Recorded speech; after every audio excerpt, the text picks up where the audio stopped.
How do you spell joy? Romans 12:9 through 21. The Egyptians and the Pharaoh, they were chasing the Israelite people up to the Red Sea, and then the waters parted, and the Israelites went through, and they were saved, and they did not die. But the Pharaoh and his army, they were stubborn, and they were chasing them, and they were doing wrong by this, and the waters came down, and they all drowned, and they all died. Well, the Israelites, wow, they were full of joy. They were singing praises to God.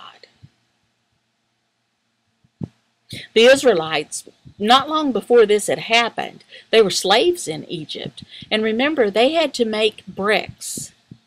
And they had to make many of these every day. And they had to search for straw that they had to use to make these bricks. And it was very hard for them to find the straw to go up to the quota that they had to fulfill. And it was hard for them searching, and it just seemed like there was never enough.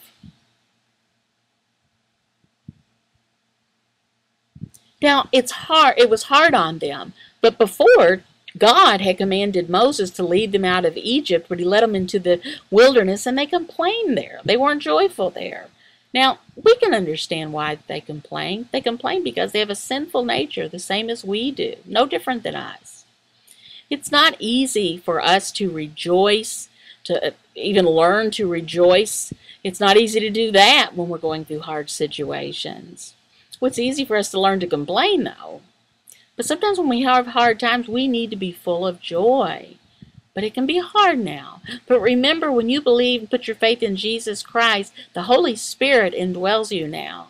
So he encourages you to do this. We're also commanded to be joyful in the Lord, whatever our situation is. Now, how do we do that?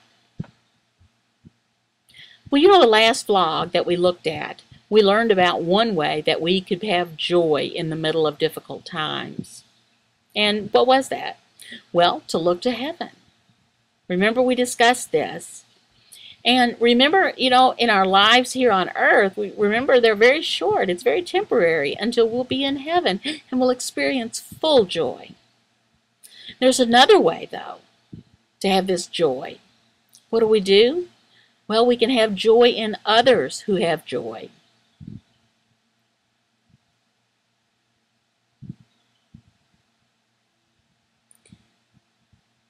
Now, maybe someone's going through a very good time and they're announcing it and they're saying this good thing that happened to them, and what can you do? Join them in it. Join them in their joy. You can do this. Or maybe someone tells you about a personal blessing, they explain it to you, and they're happy. Be happy with them instead of focusing on your own problems. Don't do that.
You know, we can be joyful only if we're in a good situation.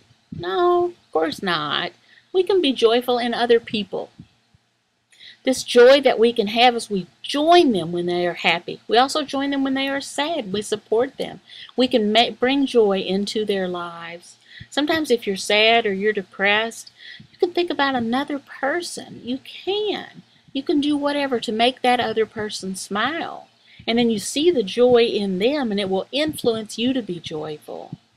You can have joy too. How do you do this? The main way is serving others. Often we think about how our joy is and why that other people are in good situations but we're not. We think, well, maybe if things went more smooth and was just perfect, well, then I could be joyful too. Well, that's not the only way. No, that'll bring joy in your life. But the New Testament teaches that joy in others who are in joy is what we're supposed to do. We're not supposed to be jealous because they're happy and we're not. No, absolutely not. And we're not supposed to get upset with them because their life is going smooth and perfect and we're saying, well, mine's not, so I'm not going to be happy. No, we don't do that. We need to learn to join them in their joy. Also in their suffering, join them also. And if you are suffering, they are suffering, join each other. Support other people when they're suffering.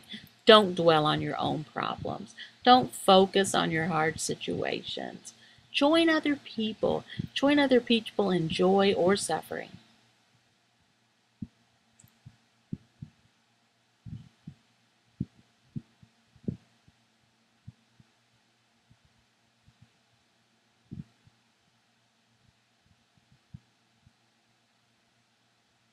Now, how do we apply this to our Christian life? Well, the word joy, J-O-Y, well, the J, it stands for Jesus. O stands for others, and the Y stands for you. So how do you have joy? Well, first is Jesus, second is others, J-O, and then there's Y, and that's you. So it's first, second, and then third in that order.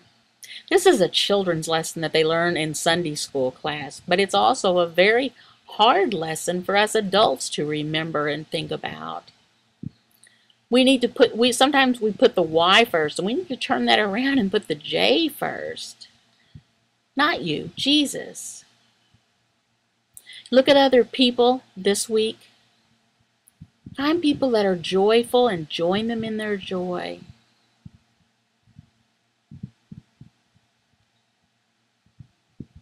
You know, God commands us to join with others and be joyful.